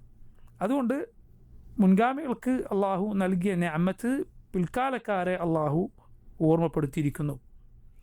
എന്നിട്ട് നോക്കൂ, റബ്ബ് പറയുന്നത് വത്തഖൂ യൗമൻ ലാ തജ്സി നഫ്സുൻ അൻ നഫ്സിൻ ശൈഅ വലാ യുഖ്ബലു മിൻഹാ ശഫാഅ വലാ യുഖദു മിൻഹാ അദ്ലുൻ വലാ ഹും യുൻസറൂൻ. വത്തഖൂ യൗമ, നിങ്ങളൊരു ദിവസത്തെ സൂക്ഷിക്കുക. ലാ തജ്സി നഫ്സുൻ അൻ നഫ്സിൻ ശൈഅ, ലാ തജ്സി, അവിടെ ഒരു ഉപകാരവും ചെയ്യുകയില്ല. നഫ്സുൻ, നഫ്സ് എന്ന് പറഞ്ഞാൽ ഒരാളും, നഫ്സ് എന്ന പദം പല അർത്ഥത്തിൽ ഉപയോഗിക്കാറുണ്ട്. നഫ്സ്, റൂഹിന്, ആത്മാവിന് എന്തു പറയും? നഫ്സ് എന്ന് പറയാറുണ്ട്. അതുപോലെ ഒരാളുടെ ശരീരത്തിന് നഫ്സ് എന്ന് പറയും, ഒരാൾ എന്ന അർത്ഥത്തിൽ നഫ്സ് എന്ന് പറയും. അതുപോലെ രക്തം എന്ന അർത്ഥത്തിനും എന്തു പറയും? രക്തം എന്ന അർത്ഥത്തിൽ നഫ്സ് എന്ന വാക്ക് ഉപയോഗിക്കാറുണ്ട്. അതുകൊണ്ടാണ് നിഫാസ്, പ്രസവരക്തത്തിന് എന്താണ് പറയുക? നിഫാസ്. അത് നഫ്സിൽ നിന്ന് വന്നതാണ്. നഫ്സ് എന്ന വാക്ക് രക്തം എന്ന അർത്ഥത്തിൽ ഉപയോഗിക്കാറുണ്ട്. അതുകൊണ്ട് തന്നെ ഇബ്രാഹിം അന്നഖഈ റഹിമഹുല്ലാഹ് എന്നുപേരുള്ള മുൻഗാമികളിൽ പെട്ട, സലഫുകളിൽപ്പെട്ട അദ്ദേഹത്തിൻ്റെ വളരെ പ്രസിദ്ധമായ വാക്കുകളിൽ ഒന്നാണ്, ഫിഖ്ഹിൽ അദ്ദേഹം പറഞ്ഞ വളരെ പ്രസിദ്ധമായ വാക്കുകളിൽ ഒന്നാണ്, ഒരു വെള്ളത്തിൽ അല്ലെങ്കിൽ മറ്റെന്തെങ്കിലും ഭക്ഷണത്തിലോ വെള്ളത്തിലോ ശുദ്ധിയുള്ള എന്തിലെങ്കിലോ ഒരു വസ്തു ചത്തു വീണു, ഒരു ജീവനുള്ള വസ്തു ചത്തു വീണു. പക്ഷേ ഈ ചത്തു വീണതിന് എന്തില്ല? അദ്ദേഹം പറഞ്ഞു മാ ലാ നഫ്സ ലഹു സായില, മാ ലാ നഫ്സ ലഹു സായില, ഒഴുകുന്ന നഫ്സ് അതിനില്ല. എന്തായിരിക്കും അവിടെ അർത്ഥം? ഒഴുകുന്ന രക്തം അതിനില്ല. അങ്ങനെ ഉള്ളത് ചത്തു വീണാൽ അതെന്താവുകയില്ല? നജസാവുകയില്ല. അത് നജസാവുകയില്ല. ഏതു വസ്തുവാകട്ടെ, പാറ്റകൾ, അതുപോലെ ഈച്ചയോ കൊതുകോ പ്രാണികളോ പോലെയുള്ളത്. കൊതുകിൻ്റെ രക്തം അത് അതിൻ്റെ രക്തമല്ല. അങ്ങനെയുള്ള പ്രാണികൾ, പാറ്റകൾ, ഇങ്ങനെയുള്ളത് വല്ലതും എന്തിലെങ്കിലും വന്നു വീണാൽ, ചത്തു വീണാൽ എന്താവുകയില്ല? അതിനൊന്നും സംഭവിക്കില്ല. വെള്ളം നജസാവുകയോ അല്ലെങ്കിൽ ഭക്ഷണം നജസാവുകയോ ഒന്നും സംഭവിക്കില്ല. അതിനുള്ള തെളിവാണ് റസൂലുള്ളാഹി സ്വല്ലല്ലാഹി അലൈഹി വസല്ലം പറഞ്ഞ ഈച്ച വെള്ളത്തിൽ വീണാലുള്ള ഹദീസ്. അതിനുള്ള തെളിവാണ്. അത് നജസായിരുന്നുവെങ്കിൽ ചത്തു വീണാൽ റസൂലുള്ളാഹി സ്വല്ലല്ലാഹി അലൈഹി വസല്ലം ആ വെള്ളം ഉപയോഗിക്കാൻ പറയുകയില്ല. മനസ്സിലായില്ലേ? റസൂലുള്ളാഹി സ്വല്ലല്ലാഹി അലൈഹി വസല്ലം പറഞ്ഞു, ഈച്ച നിങ്ങളുടെ വെള്ളത്തിൽ വീണാൽ എന്ത് ചെയ്യുക? അതിനെ മുക്കിയെടുത്തിട്ട് കളയുക. കാരണം ഫഇന്ന ഫീ ഇഹ്ദാ ജനാഹൈഹി ദാഉൻ വഫിൽ ആഖരി ഷിഫാ ഔ ദവാ. കാരണം അതിൻ്റെ ഒരു ചിറകിൽ രോഗമുണ്ട്, ചിറകിൽ അതിനുള്ള മരുന്നുണ്ട്. മറുചിറക് അതിൽ മുങ്ങുന്നതോടെ ഇത് ശുദ്ധീകരിക്കപ്പെടും. റസൂലുള്ളാഹി സ്വല്ലല്ലാഹി അലൈഹി വസല്ലം അത് അനുവദിച്ചു എന്നാണ് അതിൻ്റെ അർത്ഥം. ഒരാൾക്ക് ഈച്ച വീണത് കുടിക്കാൻ തോന്നിയില്ല, ഒഴിവാക്കണം തോന്നി, അയാൾ ഒഴിവാക്കി. അയാൾക്ക് കുറ്റമുണ്ടോ? കുറ്റമില്ല, പക്ഷെ അനുവാദമുണ്ട്. മനസ്സിലായില്ലേ? അത് കുടിക്കാൻ ശുദ്ധമാണ്, അല്ലെങ്കിൽ അത് ഉപയോഗിക്കാൻ അനുവാദമുണ്ടെന്നാണ് അതിൻ്റെ അർത്ഥം. അത് ആ വെള്ളം കേടുവരുത്തുകയില്ല. മുഹമ്മദ് സ്വല്ലല്ലാഹു അലൈഹി വസല്ലം, അള്ളാഹുവിൻ്റെ വഹയിൽ ലഭിക്കുന്ന റസൂൽ സ്വല്ലല്ലാഹു അലൈഹി വസല്ലം പറഞ്ഞതാണ്. ശാസ്ത്രം അതിൻ്റെ ഒരു ചിറകിൽ ഉള്ളത് അടുത്ത ചിറക് മുങ്ങുമ്പോൾ അതൊക്കെ വലിച്ചെടുത്ത് വെള്ളം ശുദ്ധീകരിക്കും എന്നൊക്കെ പറഞ്ഞു എന്ന് ചിലർ പറയാറുണ്ട്. ശാസ്ത്രം പറഞ്ഞാൽ ശാസ്ത്രത്തിന് കൊള്ളാം, അത്രയേ ഉള്ളൂ. മുസ്ലിമീങ്ങളെ സംബന്ധിച്ചിടത്തോളം ശാസ്ത്രം, ഇസ്ലാം പറഞ്ഞൊരു കാര്യത്തെ അംഗീകരിച്ചാൽ അൽഹംദുലില്ലാഹ് ഖൈർ, കണ്ടുപിടിച്ചൊരുക്ക് കൊള്ളാം. അത് അംഗീകരിച്ചില്ലേ, നമ്മെ സംബന്ധിച്ചിടത്തോളം നമുക്ക് യാതൊരു കുഴപ്പവുമില്ല. കാരണം ഇത് അള്ളാഹുവിൻ്റെ വഹയാണ്, മുഹമ്മദ് സല്ലല്ലാഹു അലൈഹി വസല്ലം പറഞ്ഞത്. ഞാൻ പറഞ്ഞു അതിൻ്റെ അർത്ഥം എന്തല്ല, അത് വാജിബാണെന്നതിന് അർത്ഥമില്ല. കുടിക്കാനുള്ളത് വാജിബാണ് എന്നർത്ഥമില്ല. ഒരാൾക്ക് അത് പ്രയാസമുണ്ട്, അയാൾക്ക് ഒഴിവാക്കിയാൽ കുറ്റമൊന്നുമില്ല. പക്ഷെ അതിൽ ഫിഖ്ഹിയായ മറ്റൊരു പാഠം എന്താണ്? ഇതൊരു ചത്തതാണ്, അത് വീണതുകൊണ്ട് ആ വെള്ളം എന്താകുന്നില്ല? നജസാകുന്നില്ല. നജസാകുമെങ്കിൽ റസൂലുള്ളാഹി സ്വല്ലല്ലാഹു അലൈഹി വസല്ലം അത് പറയുകയില്ല. അതിൽ നിന്ന് പണ്ഡിതന്മാർ ക്രോഡീകരിച്ച, അതിൽ നിന്ന് മനസ്സിലാക്കിയെടുത്ത പ്രധാനപ്പെട്ട ഒരു നിയമമാണ്. ഇബ്രാഹിം അന്നഖഈ റഹിമഹുല്ലാഹ് അദ്ദേഹമാണ് ഇത് ആദ്യം പറഞ്ഞതായി അറിയപ്പെട്ടത്. അദ്ദേഹത്തിൻ്റെ ഈ വാക്ക് വളരെ പ്രസിദ്ധമാണ്. അഥവാ ഈ കാര്യം ആദ്യം പറഞ്ഞു എന്നല്ല, വല്ലാഹു അലം. ഈ വാക്ക് വളരെ പ്രസിദ്ധമാണ്. മാ ലാ നഫ്സ ലഹു സായില, ഈ സായിലത്തായ നഫ്സ് ഇല്ലാത്ത, അഥവാ ഒഴുകുന്ന നഫ്സിന് അവിടെ അർത്ഥം എന്താണ്? രക്തം. ഒഴുകുന്ന രക്തമില്ലാത്തത്, പാറ്റകളും മറ്റതൊക്കെ എവിടെയെങ്കിലും വീണാൽ അത് നജസല്ല. അങ്ങനെയുള്ള കാര്യങ്ങൾ പ്രയാസപ്പെടേണ്ടതില്ല. ഒരാൾ നിസ്കരിക്കാൻ ഒരു കൊതുക് വന്നു, അതിനടിച്ചു, ശരീരത്തിൽ ചോരയായി, നിസ്കാരം പാത്തിലാവോ? ഇല്ല. ആ ഒരല്പ രക്തം അത് കാര്യമാക്കേണ്ടതില്ല. മുൻഗാമികളിൽ ചിലരോട്, സഹാബികളിൽ ചിലരോട് ഇറാഖിൽ നിന്ന് ചില ആളുകൾ വന്നിട്ട് കൊതുകിൻ്റെ രക്തത്തെക്കുറിച്ച് ചോദിച്ചു. നജസാണോ അല്ലേ, കൊതുകിൻ്റെ രക്തം എന്താണ് എന്ന് ചോദിച്ചു. അപ്പോൾ അദ്ദേഹം പറഞ്ഞു അള്ളാഹുൻ്റെ റസൂൽ സ്വല്ലല്ലാഹു അലൈഹി വസല്ലമയുടെ പേരക്കുട്ടിയെ കൊന്നുകളഞ്ഞ കൗമാണ്, എന്നിട്ട് കൊതുകിൻ്റെ രക്തത്തെക്കുറിച്ച് ചോദിക്കാൻ വന്നിരിക്കുന്നു. കാരണം ഹുസൈൻ റളിയല്ലാഹു അൻഹു കൊല്ലപ്പെട്ടത് ഇറാഖിൽ വെച്ചാണ്. അള്ളാഹുൻ്റെ റസൂൽ സ്വല്ലല്ലാഹു അലൈഹി വസല്ലമയുടെ ചോരക്കൊരു വിലയും കൽപ്പിക്കാത്ത കൗമ വന്നിട്ട് എന്ത് ചോദിക്കുകയാണ്? കൊതുകിൻ്റെ രക്തത്തെക്കുറിച്ച് ചോദിക്കുക. അവരാണ് കൊന്നതെന്ന അർത്ഥത്തിലല്ല, പക്ഷേ ഇതുപോലുള്ള ചില ചോദ്യങ്ങൾ സലഫുകൾ ദീനിൽ അതിരുവിടുന്ന കാര്യങ്ങളായി കൂട്ടിയിരിക്കുന്നു. അതായത് ആൾക്ക് ഒഴിവാക്കാൻ സാധിക്കാത്ത കാര്യങ്ങൾ പെട്ടെന്നാണ്, അത് കാര്യമാക്കേണ്ടതില്ല അതുപോലുള്ള കാര്യങ്ങൾ. മാത്രമല്ല, നിങ്ങൾ നോക്കിയാൽ പലപ്പോഴും ചെറിയ ചെറിയ ദീനിൽ ഒരു കാര്യത്തിന് നൽകിയ പ്രാധാന്യത്തിനപ്പുറത്ത്, ദീനിൽ ഒരു കാര്യത്തിന് നൽകിയ പ്രാധാന്യത്തിനപ്പുറത്ത് ഒരു കാര്യത്തിന് പ്രാധാന്യം നൽകുന്ന ഒരാൾ നിങ്ങൾ കണ്ടാൽ അങ്ങനെയുള്ള പലരുടെയും സ്വഭാവമായിരിക്കും വലിയ കാര്യങ്ങൾക്ക് ഇവന് യാതൊരു പ്രാധാന്യം ഉണ്ടാവില്ല. വലിയ പ്രാധാന്യം കൊടുക്കേണ്ട കാര്യങ്ങൾക്ക് ഇവൻ്റെ അടുത്ത് ഒരു പ്രാധാന്യം ഉണ്ടാവില്ല. അത് പൊതുവേ ഇങ്ങനെയുള്ള ആളുകൾ പരീക്ഷിക്കപ്പെടുന്ന ഒരു കാര്യമാണ്. മനസ്സിലായില്ലേ? ദീനിൽ അനാവശ്യത്തിൻ്റെ പിന്നാലെ പോയാൽ ആവശ്യമുള്ളത് ഒഴിവാകും. റസൂലുള്ളാഹി സ്വല്ലല്ലാഹു അലൈഹി വസല്ലം പറഞ്ഞു, ഇയ്യാക്കും വൽ ഗുലൂ, നിങ്ങൾ ഗുലൂവിനെ ദീനിൽ അതിരുവിടുന്നതിനെ സൂക്ഷിക്കണം. റസൂലുള്ളാഹി സ്വല്ലല്ലാഹു അലൈഹി വസല്ലം പറഞ്ഞു, ഇന്ന ദീന യുസ്റുൻ, ദീൻ വളരെ എളുപ്പമാണ്. വലൻ യുശാദ്ദ ദീന അഹദുൻ ഇല്ലാ ഗലബ, ദീനിനെ ആരെങ്കിലും കടുപ്പമാക്കാൻ ശ്രമിച്ചാൽ ദീൻ അവനെ പരാജയപ്പെടുത്തി കളയും. അതുകൊണ്ടാണ് അത്തരം ആളുകളെ പിന്നീട് നമ്മൾ കാണേണ്ടി വരിക പറ്റ ദീനില്ലാത്ത ഫുസാക്കുകളുടെ, മോശക്കാരായ ആളുകളുടെ, വൃത്തികെട്ട ആളുകളുടെ കൂടെ ആയിരിക്കും. തീരെ ദീനുണ്ടാവില്ല പിന്നെ അവന്, മോശക്കാരായ തിന്മയുടെ ആളുകളുടെ കൂടെ. കാരണം ഇവൻ അനാവശ്യമായ കടുപ്പിക്കാൻ ശ്രമിച്ചു. മനസ്സിലായി? അള്ളാഹുവിൻ്റെ റസൂൽ സ്വല്ലല്ലാഹു അലൈഹി വസല്ലം പറഞ്ഞെടുത്ത് നിൽക്കണം, അതിനപ്പുറത്തേക്ക് പോകുന്നത് ശരിയല്ല ഒരു കാര്യത്തിലും.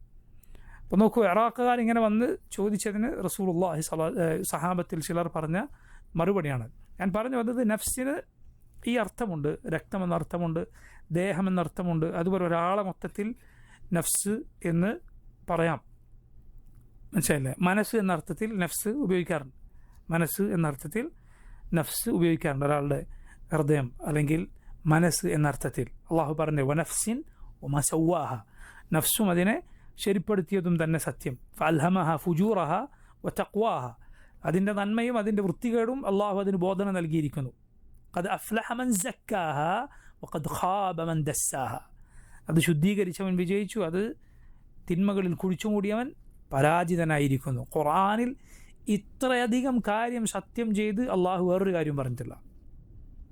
ഇത്രയധികം കാര്യം സത്യം ചെയ്തിട്ട് അള്ളാഹു പറഞ്ഞ കാര്യം എന്താണ്? ഖദ് അഫ്ലഹ മൻ സക്കാഹ വഖദ് ഖാബ മൻ ദസ്സാഹ. നിങ്ങൾ ആ സൂറത്തിൽ സത്യം നോക്കി. ശംസി വദുഹാഹ വൽ ഖമരി ഇദാ തലാഹ വന്നഹാരി ഇദാ ജല്ലാഹ വല്ലൈലി വല്ലൈലി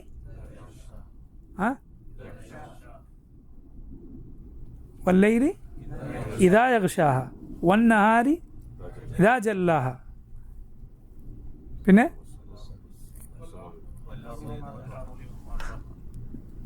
الشمس وضحاها والقمر والشمس وضحاها والقمر إذا تلاها والنهار إذا جلاها والليل إذا يغشاها والسماء وما بناها والأرض وما طحاها ونفس وما سواها فألهمها فجورها وتقواها. 11 കാര്യങ്ങൾ. 11 ചില ആയത്തിൽ 2 ഉണ്ട്, ചില ആയത്തിൽ ഒരു സത്യം അങ്ങനെയാണുള്ളത്. വസ്സമായി എന്ന് പറയുമ്പോൾ ആകാശം തന്നെയാണ് സത്യം. ഓമാ ബനാഹ, അതിനെ നിർമ്മിച്ചത് തന്നെയാണ് സത്യം എന്ന് പറയുമ്പോൾ അതിൽ 2 വന്നു. അതേസമയം വല്ലൈലി ഇദാ യഗ്ഷാഹ എന്ന് പറയുമ്പോൾ അതിലൊരു സത്യം മാത്രമാണ്. 11 കാര്യങ്ങൾ സത്യം ചെയ്തിട്ട് അള്ളാഹു പറഞ്ഞ കാര്യമാണെന്ത്? ഖദ് അഫ്ലഹ മൻ സക്കാഹ വഖദ് ഖാബ മൻ ദസ്സാഹ. സുബ്ഹാനല്ലാഹ്.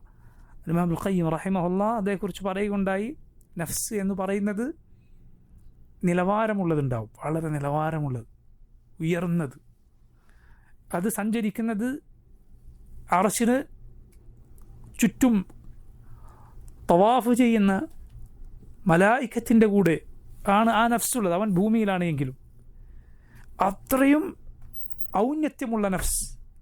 അവൻ ഇഷ്ടപ്പെടുക അള്ളാഹു ഇഷ്ടപ്പെടുന്ന കാര്യങ്ങൾ, ഉന്നതമായ കാര്യങ്ങൾ മാത്രം. വേറൊരു നഫ്സ് എന്താണ്? ഒട്ടും നിലവാരമില്ലാത്തത്. അവൻ ഇഷ്ടപ്പെടുന്നത് അങ്ങേയറ്റം മ്ലേച്ഛമായ കാര്യങ്ങൾ. ഏതുപോലെ മാലിന്യത്തിന്, വിസർജ്യങ്ങൾക്ക് ചുറ്റും ചുറ്റിക്കൂടുക, ഈച്ചകളും അങ്ങനെയുള്ള ഒരാളും ഇഷ്ടപ്പെടാത്ത ഒട്ടും നിലവാരമില്ലാത്ത പ്രാണികളും മറ്റുമാണല്ലോ, അതുപോലെ. എന്നിട്ട് അദ്ദേഹം പറഞ്ഞു, അള്ളാഹു പറഞ്ഞിരിക്കുന്നു, ഖുൽ കുല്ലു യഅമലു അലാ ശാക്കിലത്തിഹി, ഓരോരുത്തരും അവർക്ക് യോജിച്ചത് പ്രവർത്തിക്കുന്നു. അതുകൊണ്ട് നീ നിൻ്റെ നഫ്സിനെ വിലയിരുത്തുക, പരിശോധിക്കുക. അതിൻ്റെ ഇഷ്ടം എന്തിനോടാണ്, അതിൻ്റെ താല്പര്യം എന്തിനോടാണ്? ഒരാളും ഇല്ലാതിരിക്കെ, ആരും കാണാതിരിക്കെ ചെയ്യാൻ നിൻ്റെ നഫ്സ് എന്താണ് താല്പര്യപ്പെടുന്നത് എങ്കിൽ നിനക്ക് മനസ്സിലാവും അള്ളാഹു നിനക്ക് ഏത് നഫ്സാണ് നൽകിയിട്ടുള്ളത് എന്ന്. സുബ്ഹാനല്ലാഹ്, അത് വളരെ പ്രധാനപ്പെട്ട. അള്ളാഹു അത് ശുദ്ധീകരിച്ച് തരാൻ റസൂലുള്ളാഹി സ്വല്ലല്ലാഹു അലൈഹി വസല്ലം ദുആ ചെയ്തിട്ടുണ്ട്. അല്ലാഹുമ്മ ആതി നഫ്സി തഖ്വ വസക്കിഹ അൻത ഖൈറു മൻ സക്കാഹ. അള്ളാഹുവിൻ്റെ നഫ്സിനെ നീ തഖ്വ നൽകണം, നീ അത് ശുദ്ധീകരിക്കണമേ, നീയാണ് ഏറ്റവും നന്നായി ശുദ്ധീകരിക്കുന്നത്. നഫ്സ് വളരെ വളരെ പ്രധാനപ്പെട്ട കാര്യമാണ്. ഈ അർത്ഥത്തിൽ നഫ്സ് ഉപയോഗിക്കും, ഒരാളുടെ മനസ്സ് എന്ന അർത്ഥത്തിൽ. അത് ഖൽബ് തന്നെയാണോ, അതല്ല നഫ്സ് വേറെയാണോ എന്നൊക്കെ പണ്ഡിതന്മാർക്കിടയിൽ ചർച്ചയുണ്ട്. അല്ലാഹു അലം, അള്ളാഹുവിനാണ് അത് അറിയുക. ഹൃദയം ഒന്ന് വേറെ, മനസ്സൊന്ന് വേറെ, അങ്ങനെ വേറെയുണ്ടോ, അള്ളാഹുവിനാണ് അറിയുക. നമ്മെ സംബന്ധിച്ചിടത്തോളം നമുക്ക് അള്ളാഹു പറഞ്ഞതിനപ്പുറം പറയുക സാധ്യമല്ല. മനുഷ്യൻ്റെ റൂഹും അവൻ്റെ മനസ്സും അവൻ്റെ ഹൃദയവും അവൻ്റെ ബുദ്ധിയും ഇതൊക്കെ ആ മനുഷ്യനെ സംബന്ധിച്ചിടത്തോളം അവൻ അതിൽ മനസ്സിലാക്കിയ കാര്യങ്ങളെക്കാൾ അവൻ അറിയാത്ത കാര്യങ്ങളാണുള്ളത്. എന്താണ് റൂഹ്? അള്ളാഹുവിനാണ് അറിയുക. ഖുൽ റൂഹു മിൻ അംരി റബ്ബി വമാ ഊതീതു മിനൽ ഇൽമി ഇല്ലാ ഖലീല. എന്താണ് ഈ ആത്മാവ്, എന്താണ് ഈ സംഗതി? അതാ പുറത്തേക്ക് പോകുമ്പോൾ ഒരാൾ മരിച്ചു വീഴുന്നു. അതുകൊണ്ട് ചില സലഫുകൾ പറഞ്ഞു ലോകത്തേറ്റവും സുഗന്ധമുള്ളത്, ചില പണ്ഡിതന്മാർ പറഞ്ഞു ലോകത്തേറ്റവും സുഗന്ധമുള്ളത് റൂഹിനാണ് എന്ന്. കാരണം അത് പോയതോടെ ചീഞ്ഞളിഞ്ഞു പോവുകയാണ്. മനസ്സിലായില്ലേ? അത് പോയതോടെ ചീഞ്ഞളിഞ്ഞു പോവുകയാണ്. ഈ കണ്ട ദുർഗന്ധമൊക്കെ പുറത്തേക്ക് വരാതെ നിൽക്കുന്നു. ശരീരത്തിൽ എന്തുണ്ടാകുമ്പോൾ, റൂഹുണ്ടാകുമ്പോൾ. ചിലർ അതുപോലെ അത്യബായ സുഗന്ധപൂരിതമായ മറ്റൊന്നുമില്ല എന്ന് മുൻഗാമികൾ ചിലർ പറഞ്ഞതാണ്. അല്ലാഹു അലം, അള്ളാഹുവിനാണ് അറിയുക. ഇത് യാഥാർത്ഥ്യം എന്താണ് അറിയില്ല. മനുഷ്യൻ്റെ ബുദ്ധിയും ചിന്തയും അവൻ്റെ ഹൃദയവും, ഈ മിടിക്കുന്ന ഹൃദയം, അതിലാണ് ചിന്തയുള്ളത്. അതുകൊണ്ടാണ് ചിന്തിക്കുക. അത് ഖുർആനിൽ അള്ളാഹു പറഞ്ഞതാണ്. മനസ്സിലായില്ലേ? അതേസമയം നഫ്സ്, മനുഷ്യൻ്റെ മനസ്സെന്ന് നമ്മൾ പരിഭാഷ പറയാറുള്ള കാര്യം, ഇത് രണ്ടും ഒന്നാണോ, അതല്ല, എന്താണ് അതിൻ്റെ അള്ളാഹുവിനാണ് അതുപോലുള്ള കാര്യങ്ങൾ അറിയുക. നമുക്കതിൽ നിന്ന് ഖുർആനും സുന്നത്തിനും വന്നതിനനുസരിച്ച് ഒരു ധാരണ വെക്കുക എന്നതല്ലാതെ നമുക്ക് അറിയില്ല. ഒരുപാട് കാര്യങ്ങൾ അങ്ങനെയാണ്. നമ്മുടെ ഉറക്കവും നമ്മുടെ സ്വപ്നവും ആരാണ് അതിൻ്റെ യാഥാർത്ഥ്യം കണ്ടുപിടിച്ചിട്ടുള്ളത്? ഏത് ശാസ്ത്രമാണ് കണ്ടുപിടിച്ചിട്ടുള്ളത്? ഇന്ന് വരെ കണ്ടുപിടിച്ചിട്ടില്ല. എന്താണ് സ്വപ്നത്തിൻ്റെ യാഥാർത്ഥ്യം? അറിയുകയില്ല. പടപ്പുകൾക്കത് മനസ്സിലാക്കാൻ സാധിച്ചിട്ടില്ല യഥാർത്ഥത്തിൽ. പക്ഷെ അള്ളാഹു റബ്ബുൽ ആലമീൻ അത് പലതിൻ്റെയും സൂചനയും അടയാളവുമായി നിശ്ചയിച്ചിരിക്കുന്നു. ഏതുപോലെ ഖബറിലെ ശിക്ഷക്ക്, ഖബറിലെ നഈമിനുള്ള നമുക്ക് അനുഭവിക്കാൻ സാധിക്കുന്ന തെളിവുകളിലൊന്നാണ് ഉറക്കത്തിലെ സ്വപ്നം എന്ന് പറയുന്നത്. ഖുർആനിലും സുന്നത്തിലും അതിന് ദലീൽ വന്നിട്ടുണ്ട്. ഖുർആനിലും സുന്നത്തിലും വന്നു, ഖബറിൽ മനുഷ്യൻ ശിക്ഷിക്കപ്പെടും, അല്ലെങ്കിൽ അവന് അനുഗ്രഹങ്ങൾ അവൻ അനുഭവിക്കും ഖബറിൽ. അത് മനുഷ്യൻ ഖബറടക്കിയാലും, അവനെ കരിച്ച് ചാരമാക്കിയാലും, അവനെ മൃഗങ്ങൾ തിന്നാലും, അവനെ പക്ഷികൾ കൊത്തി തിന്നാലും, അവനെ മത്സ്യങ്ങൾ ഭക്ഷിച്ചാലും ശരി, ഈ ബർസഖിലെ അനുഭവം അനുഭവിക്കും. യാതൊരു സംശയമില്ല. അതിൽ ഖബറടക്കിയാൽ മാത്രമാണ് അല്ല, ഉറപ്പാണ്. ഖുർആനും സുന്നത്തിൽ വന്നതുകൊണ്ട് നമ്മൾ വിശ്വസിക്കുന്നു. യാതൊരു സംശയമില്ല അക്കാര്യത്തിൽ. നമ്മളത് കാണുകയില്ല. പക്ഷേ മനുഷ്യന് അതിനുള്ള അനുഭവത്തിലുള്ള തെളിവാണ് ഉറക്കവും അതിലെ സ്വപ്നവും. നിങ്ങൾ നോക്കൂ, ഉറക്കത്തിലെ സ്വപ്നത്തിൽ ഒരാൾ ഭീതിപ്പെടുത്തുന്ന ഒരു സ്വപ്നം കണ്ടാൽ പലപ്പോഴും അവൻ എഴുന്നേൽക്കുക എങ്ങനെ ആയിരിക്കും? വിയർത്തിട്ടായിരിക്കും. സ്വപ്നത്തിലാണ് അവൻ കണ്ടത്. അവൻ ചിലപ്പോൾ ആ സ്വപ്നം കാരണത്താൽ ക്ഷീണിതനായിരിക്കും, എഴുന്നേൽക്കും. അങ്ങനത്തെ സ്വപ്നമായിരിക്കും അവൻ കണ്ടിട്ടുണ്ടാവുക. എന്താണിത്? അള്ളാഹുവിനാണ് അറിയുക. അള്ളാഹുവിന് യാതൊരു പ്രയാസവുമില്ല. ബർസഖിൽ അനുഭവം അത് റൂഹിനാണ് ആദ്യം അനുഭവിക്കുക, പിന്നെ അത് ശരീരം അനുഭവിക്കും. ദുനിയാവിലെ അനുഭവങ്ങൾ ആദ്യം ശരീരത്തിനാണ്, പിന്നെ അത് റൂഹും അനുഭവിക്കും. സ്വർഗവും നരകവും രണ്ടിനും ഒരുപോലെയാണ്, റൂഹിനും ജസദിനും. അതാണ് ഏറ്റവും വലിയ സുഖം സ്വർഗം, ഏറ്റവും വലിയ ശിക്ഷ എന്നത് നരകമാണ്. അതുപോലെ അനുഭവിക്കേണ്ടി വരും, സുഖം അനുഭവിക്കുകയില്ല ദുനിയാവിലോ ബർസഖിലോ.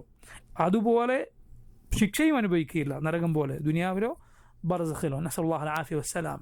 പറഞ്ഞു വന്ന ഇതുപോലുള്ള ചില കാര്യങ്ങളെക്കുറിച്ച് ഖുർആനും സുന്നത്തിലും വന്നതിനപ്പുറം നമുക്ക് പറയാൻ സാധ്യമല്ല. ചില സാധ്യതകൾ അങ്ങനെ ആയിരിക്കാം, ഇങ്ങനെ ആകാം എന്നേ പറയാൻ സാധിക്കുകയുള്ളൂ. നമുക്ക് ഏറ്റവും ഉപകാരമുള്ളത് അള്ളാഹുവിൻ്റെ റസൂലും സ്വല്ലല്ലാഹു അലൈഹി വസല്ലം പഠിപ്പിച്ചിരിക്കുന്നു. ഇവിടെ നോക്കൂ, വത്തഖൂ യൗമൻ, നിങ്ങളൊരു ദിവസത്തെ സൂക്ഷിക്കുക, ലാ തജ്സി നഫ്സുൻ അൻ നഫ്സിൻ ശൈഅ, ഒരാളും മറ്റൊരാൾക്കൊരു ഉപകാരവും ചെയ്യാത്ത നാൾ. വലാ യുഖ്ബലു മിൻഹാ ശഫാഅ, വലാ യുഖ്ബലു സ്വീകരിക്കപ്പെടുകയില്ല മിൻഹ എന്ന് പറഞ്ഞാൽ മിനൻ നഫ്സ്. അതുകൊണ്ടാണ് മിൻഹ എന്ന് പറഞ്ഞത്. കാരണം നഫ്സ് മുഅന്നസാണ്, സ്ത്രീലിംഗ പ്രയോഗമാണ്, സ്ത്രീലിംഗ പദമാണ് നഫ്സ് എന്നത്. അതുകൊണ്ടാണ് അള്ളാഹു എന്തു പറഞ്ഞത്? യാ അയ്യത്തുഹൻ നഫ്സു അൽ മുത്മഇന്നതു, അങ്ങനെയാണ്. യാ അയ്യത്തുഹൻ നഫ്സു അൽ മുത്മഇന്ന ഇർജിഇ, ഇർജി എന്നല്ല ഇർജിഇ, പുല്ലിംഗമാണെങ്കിലാണ് ഇർജി എന്ന് പറയുക. ഇർജിഇ ഇലാ റബ്ബികി റാദിയതൻ മർദിയ ഫദ്ഖുലി ഫി ഇബാദി വദ്ഖുലി ജന്നതി. അതിൽ നിന്ന് സ്വീകരിക്കപ്പെടുക, ഒരാളിൽ നിന്നും സ്വീകരിക്കപ്പെടുകയില്ല ഷഫാ, ഒരു ശുപാർശയും സ്വീകരിക്കപ്പെടുകയില്ല. വല യുഖദു മിൻഹ, അതുപോലെ അവരിൽ നിന്ന് എടുക്കുകയില്ല അദിൽ, പകരം പ്രായശ്ചിത്തം ഒന്നും സ്വീകരിക്കപ്പെടുകയില്ല. വലാഹും യുൻസറൂൻ, അവർ സഹായിക്കപ്പെടുകയുമില്ല. അങ്ങനെ ഒരു ദിവസത്തെ നിങ്ങൾ സൂക്ഷിക്കുക. നോക്കൂ, അന്ത്യനാളിനെ സൂക്ഷിക്കുക എന്ന് അള്ളാഹു പറഞ്ഞു. ഖുർആനിലെ അവസാനത്തെ ആയത്ത്, അവസാനം അവതരിച്ച ആയത്ത് എന്ന് സഹാബത്ത് പറഞ്ഞിട്ടുള്ള, മുൻഗാമികളിൽ ധാരാളം പേർ പറഞ്ഞിട്ടുള്ള ആയത്താണ് സൂറത്തുൽ ബഖറയിലെ പലിശയെക്കുറിച്ച് പറഞ്ഞ ആയത്തുകൾക്കൊടുവിൽ അള്ളാഹു പറഞ്ഞ ആയത്ത്. അതുകൊണ്ടാണ് ആ ആയത്തിന് ആയത്തുർ റിബ എന്ന് ചില സലഫുകൾ പറഞ്ഞത് കാണാം. പലിശയെക്കുറിച്ച് പറഞ്ഞ ആയത്തുകളുടെ അവസാനമാണതുള്ളത്. ഏതാണ് ആയത്ത്? വത്തഖൂ യൗമൻ തുർജഊന ഫീഹി ഇലല്ലാഹ്, അള്ളാഹുലേക്ക് തിരിച്ചു പോകുന്ന ഒരു ദിവസത്തെ നിങ്ങൾ പേടിച്ചുകൊള്ളുക, സൂക്ഷിച്ചുകൊള്ളുക. ഖുർആനിൽ അവസാനം ഇറങ്ങിയ ആയത്താണ് അത് എന്നാണ്. വത്തഖൂ യൗമൻ തുർജഊന ഫീഹി ഇലല്ലാഹ് ثم توفى كل نفس ما كسبت وهم لا يظلمون. എന്നിട്ട് ഓരോരുത്തർക്കും അവർ ചെയ്തതിൻ്റെ പ്രതിഫലം പൂർണ്ണമായി നൽകപ്പെടും. വഹും ലാ യുദ്ലമൂൻ, അവർ അനീതിക്ക് വിധേയരാവുകയില്ല. അപ്പോൾ നോക്കൂ, അതുപോലെ ഈ ആയത്തിൽ പറഞ്ഞു വത്തഖൂ യൗമൻ, നിങ്ങളൊരു ദിവസത്തെ സൂക്ഷിച്ചു കൊള്ളുക. അള്ളാഹു ഖുർആനിൽ സൂറത്തു ലുഖ്മാനിൽ പറഞ്ഞത് നമുക്ക് കാണാം. യാ അയ്യുഹന്നാസു ഇത്തഖൂ റബ്ബക്കും, ഓ മനുഷ്യരെ നിങ്ങൾ നിങ്ങളുടെ റബ്ബിനെ സൂക്ഷിക്കുക. നോക്കൂ നിങ്ങൾ, യാ അയ്യുഹന്നാസു ഇത്തഖൂ റബ്ബക്കും വഖ്ശൗ യൗമ, ഒരു ദിവസത്തെ നിങ്ങൾ പേടിക്കുക. വഖ്ശൗ യൗമ, എന്താണ് ആ ദിവസത്തിൻ്റെ പ്രത്യേകത?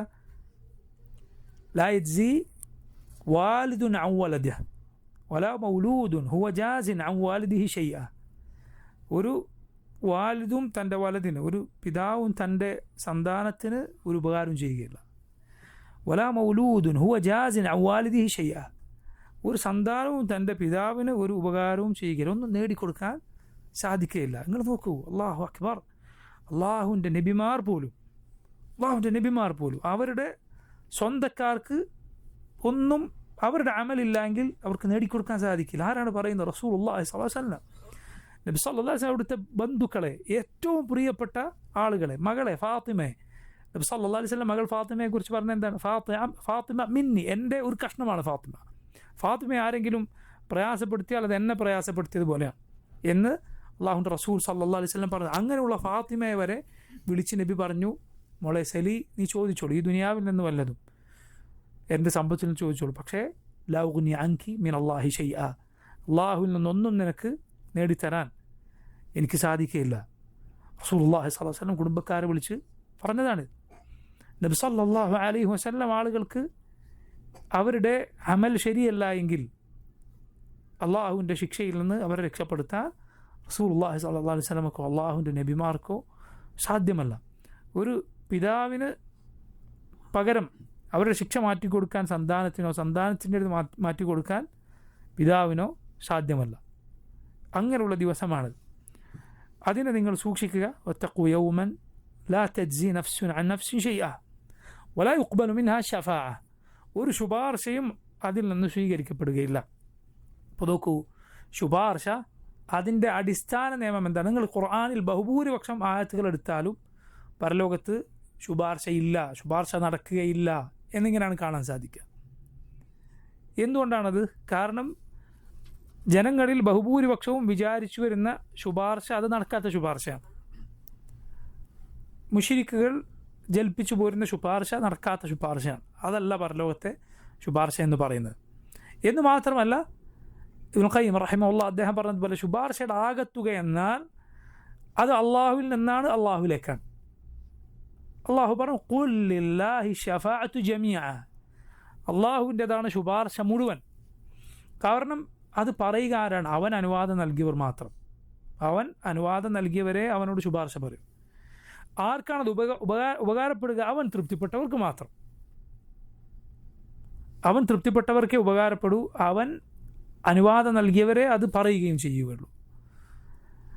പിന്നെന്താണ് അതുകൊണ്ടുള്ള ഹിക്മ? ഒന്ന്, അത് ഷാഫിഇന് ശുപാർശ ആര് പറയുന്നു അവർക്ക് അള്ളാഹു നൽകുന്ന ആദരവാണ്, അവരുടെ സ്ഥാനം അള്ളാഹു അതിലൂടെ ഉയർത്തിയിരിക്കുന്നു. അതുപോലെ അള്ളാഹു തൃപ്തിപ്പെടും എന്ന് പറഞ്ഞാൽ തൗഹീദുള്ള ആളുകൾക്കാണ് അള്ളാഹുവിൻ്റെ തൃപ്തി ലഭിക്കുക, അവർക്കേ അതിൻ്റെ പ്രയോജനം ലഭിക്കുകയുള്ളൂ. ആ ശുപാർശ ദീനിലുള്ളതാണ്. നബി സല്ലല്ലാഹു അലൈഹി വസല്ലം ശുപാർശ പറയും, അള്ളാഹുവിൻ്റെ നബിമാർ ശുപാർശ പറയും, മലക്കുകൾ ശുപാർശ പറയും, മുഅ്മിനുകൾ ശുപാർശ പറയും. ഇവരെല്ലാം ശുപാർശ പറഞ്ഞാൽ അള്ളാഹു പറയും, മലക്കുകൾ ശുപാർശ പറഞ്ഞു, നബിമാർ പറഞ്ഞു, മുഅ്മിനുകൾ പറഞ്ഞു, വമാ ബഖിയ ഇല്ലാ അർഹമുർ റാഹിമീൻ, ഇനി അർഹമുർ റാഹിമീൻ മാത്രമേ ബാക്കിയുള്ളൂ. എന്നിട്ട് അള്ളാഹു നരകത്തിൽ നിന്ന് 3 കോരൽ കോരുമെന്നാണ്.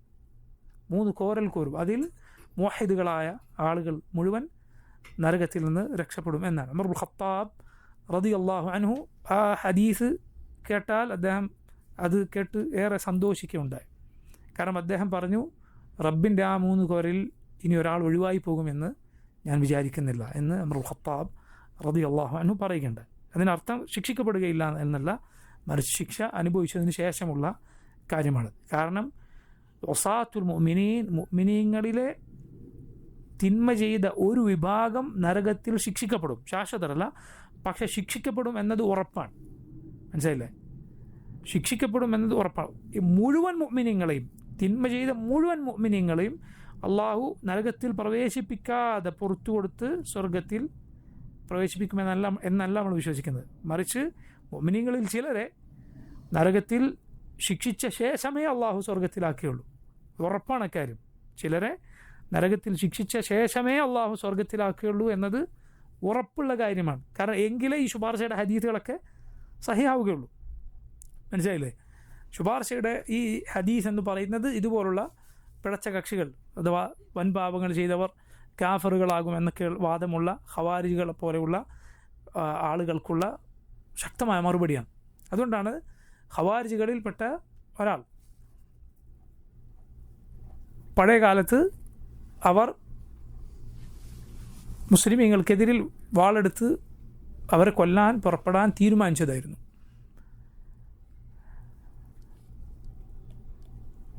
അങ്ങനെ അവർ മദീനയിൽ വന്നു.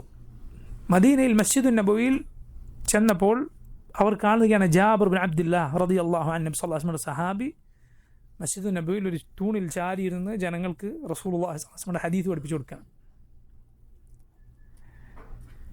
സഹീഹ് മുസ്ലിമിലെ ഹദീസാണത്.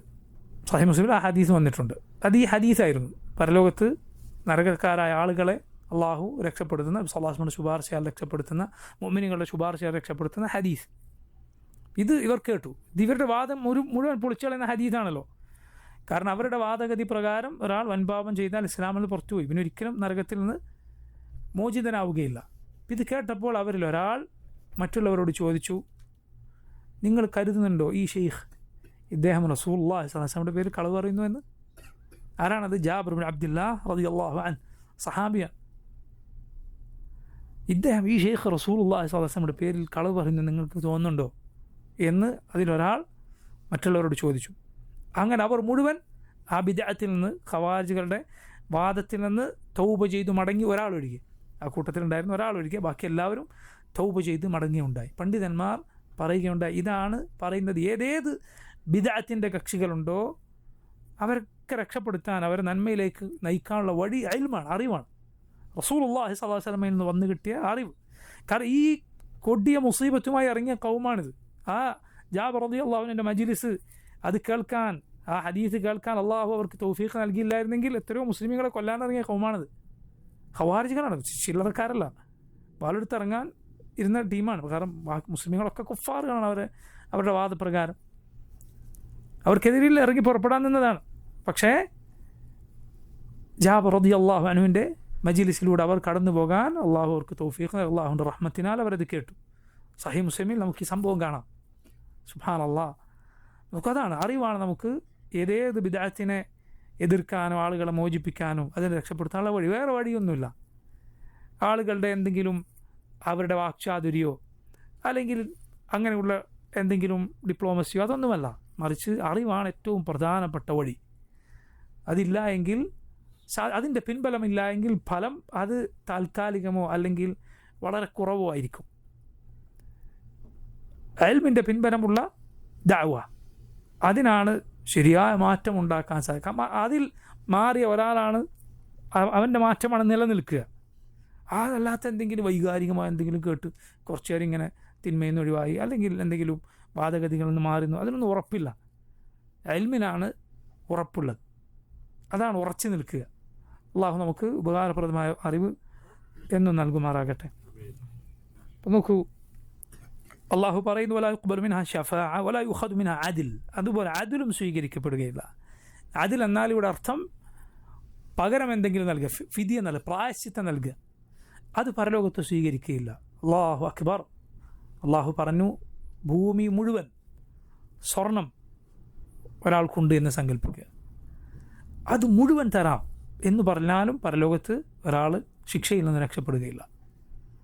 നിങ്ങൾ ചിന്തിച്ച് നോക്കൂ, ഭൂമി മുഴുവൻ സ്വർണം, പക്ഷേ സ്വീകരിക്കപ്പെടുകയില്ല. എന്നാൽ ഈ ലോകത്ത് നമ്മൾ മരിക്കുന്നതിന് മുമ്പുള്ള സ്ഥിതി എന്താ? ഒരു മിസ്കാൽ ദർറ, ഒരു ഉറുമ്പിൻ്റെ തൂക്കം അത്ര നീ ഒരു നന്മ ചെയ്താലും, ഒരു കാരൊക്കെ പകുത്തിട്ട് ഒരു പകുതി നീ കൊടുത്താലും അള്ളാഹുവിന് വേണ്ടിയാണോ, അള്ളാഹുവിൽ സ്വീകരിക്കപ്പെടും. മരിച്ചു സമയം അങ്ങ് കഴിഞ്ഞാലോ പിന്നെ നീ എന്ത് കൊടുക്കാമെന്ന് പറഞ്ഞാലും സാധ്യത, നിൻ്റെ കയ്യിലൊന്നുമില്ല എന്നതാണ് യാഥാർത്ഥ്യം. കാരണം മരിച്ചു കഴിഞ്ഞാൽ പരലോകത്ത് ഏത് രാജാവാണ് തൻ്റെ രാജ്യവും സാമ്രാജ്യവുമായി വരിക? ഒന്നുമില്ലാതെയാണ് വരുന്നത്. ഹുഫാത്തൻ ഉറാത്തൻ ഗുർലൻ, മറ്റു ചില റിവായത്തുകൾ കാണാം ബുഹ്മൻ. ഹുഫാത്തൻ ചെരുപ്പ് പോലുമില്ല, ഉറാത്തൻ വസ്ത്രമില്ല, ഗുർലൻ ചേലാകർമ്മം ചെയ്തിട്ടില്ല, ബുഹ്മൻ എന്ന് പറഞ്ഞാൽ ഒരു സ്വത്തും കയ്യിലില്ല, ഒന്നും കയ്യിലില്ല. ഇവിടെ ലോകം ഒന്നാകെ ഒരാളുടെ കയ്യിലുണ്ട് എങ്കിലും, സാമ്രാജ്യങ്ങളടക്കിയാണ് ആളാണ് എങ്കിലും, മനസ്സിലായില്ലേ? 1 കോടി മനുഷ്യരുടെ കയ്യിലില്ലാത്ത അല്ലെങ്കിൽ അതിലധികം ആളുകളുടെ കയ്യിലില്ലാത്ത സ്വത്തുണ്ടെങ്കിലും, ചില പണക്കാരെ കുറിച്ച് പറഞ്ഞിട്ടില്ലെങ്കിൽ, ഇപ്പോൾ 100-120 കോടി ജനങ്ങളുള്ള ഒരു നാട്ടിൽ ഓരോ മനുഷ്യർക്കും ഓരോ ആൾക്കും ഓരോ വ്യക്തി എടുത്തിട്ട് ഓരോ കോടി വെച്ച് കൊടുത്താലും ഇയാൾ അതേപോലത്തെ പണക്കാരനായിരിക്കും. അങ്ങനത്തെ പണക്കാരുണ്ട് എന്നാണ്. റിസ്ക് അള്ളാഹുവിൻ്റെ കയ്യിലാണ്. അള്ളാഹു അവൻ ഉദ്ദേശിക്കുന്നവർ കൊടുക്കും. ദുനിയാവിന് അള്ളാഹു അത്ര വില കൊടുത്തിട്ടുള്ളൂ, മനസ്സിലായില്ലേ? അവൻ ജീവിതത്തിൽ ഇതുവരെ അള്ളാഹുവിനെ വിളിച്ച് ദുആ ചെയ്തിട്ടില്ല എങ്കിൽ, അള്ളാഹുവിനൊരു സുജൂദ് പോലും അവൻ ചെയ്തിട്ടില്ല എങ്കിലും അള്ളാഹു ചിലപ്പോൾ ദുനിയാവ് ഒന്നാകെ അവന് കൊടുത്തേക്കും. എന്തുകൊണ്ടാണ്? ദുനിയാവിന് അള്ളൊരു വില കൊടുത്തിട്ടില്ല. അള്ളാഹു ഈ ദുനിയാവിനൊരു കൊതുകിൻ്റെ ചിറകിൻ്റെ വില നൽകിയിട്ടില്ല. അത് നൽകിയിരുന്നുവെങ്കിൽ അവനെ നിഷേധിച്ചവൻ ഈ ലോകത്തൊരു തുള്ളി വെള്ളം കുടിക്കുമായിരുന്നില്ല എന്ന് റസൂലുള്ളാഹി സ്വല്ലല്ലാഹു അലൈഹി വസല്ലം പറഞ്ഞു. ഇത് പരീക്ഷണത്തിൻ്റെ ദാറാണ്, പരീക്ഷണത്തിൻ്റെ ലോകമാണ്. അള്ളാഹു അത് അവന് ഇഷ്ടപ്പെടുന്നവർക്ക് ഇഷ്ടപ്പെടാത്തവർക്ക് കൊടുക്കും. പക്ഷേ അവൻ്റെ ഹിക്മത്തുണ്ട് കൊടുക്കണതിന് പിന്നിൽ. അള്ളാഹുവിന് യുക്തിയുണ്ട്, കാര്യമുണ്ട്, വെറുതെ അല്ല. അതിന് പിന്നിൽ അള്ളാഹുവിന് ലക്ഷ്യമുണ്ട്. പക്ഷേ നോക്കൂ, ഇത്ര പണക്കാരുണ്ട്, പക്ഷേ പരലോകത്തവൻ വരിക എങ്ങനെ? നിങ്ങൾ ചിന്തിച്ച് നോക്കൂ. പരലോകത്തവൻ വരിക ഒന്ന് വസ്ത്രമില്ലാതെയാണ്, ചെരുപ്പില്ലാതെയാണ്. ദുനിയാവിൽ അവൻ കിടന്നുറങ്ങിയ വീടും അവൻ്റെ വാഹനവും അവൻ്റെ വസ്ത്രവും അവൻ്റെ ചെരുപ്പൊക്കെ നിങ്ങൾ ചിന്തിച്ച് നോക്കി. പരലോകത്തവൻ ഇങ്ങനെ വരിക എന്ന് പറഞ്ഞാൽ അതാണ് നടക്കാൻ പോകുന്നത്. അല്ലാഹു അക്ബർ. ആലോചിച്ച് നോക്കൂ, അതാണ് നടക്കാൻ പോകുന്നത്. ഈമാനും സാലിഹായ അമലുമല്ലാതെ ദുനിയാവിലെ ഒന്നും അവിടെ പ്രയോജനപ്പെടാൻ പോകുന്നില്ല. എന്നല്ല, അത് അള്ളാഹുവിനെ നിഷേധിച്ചു, അതൊക്കെ അവന് ശിക്ഷ ഏറ്റാനാണ് കാരണമാവുക. അവൻ അള്ളാഹു ഈ ലോകത്ത് നൽകിയ നിഅമത്തുകൾ അതവന് ശിക്ഷ ഏറാനാണ് പരലോകത്ത് കാരണമാവുക അള്ളാഹുവിനെ നിഷേധിച്ചാൽ. കാരണം ആ നൽകിയ നിഅമത്തിൻ്റെ പേരിൽ കൂടി അവൻ ശിക്ഷിക്കപ്പെടും, അതിൻ്റെ പേരിൽ കൂടി അവൻ ശിക്ഷിക്കപ്പെടും. സുബ്ഹാനല്ലാഹ്, ലാ ഇലാഹ ഇല്ലല്ലാഹ് എന്നൊരു കലിമത്തിൻ്റെ വില നോക്കൂ നിങ്ങൾ.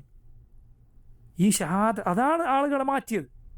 ഈ അവസ്ഥയിൽ നിന്ന് അവനെ നേരെ മാറ്റിയത്. അവൻ്റെ ഒരു ചെറിയ നന്മ പോലും അള്ളാഹു സ്വീകരിച്ചത് വലുതാക്കി വലിയ പ്രതിഫലം നൽകാൻ കാരണമായത് ഈ കലിമത്ത് തൗഹീദ്, ലാ ഇലാഹ ഇല്ലല്ലാഹ് എന്ന വാക്ക്. അതുകൊണ്ട് സഹോദര, നിനക്ക് അള്ളാഹു അത് സ്വീകരിക്കാൻ തൗഫീഖ് നൽകിയിട്ടുണ്ടോ?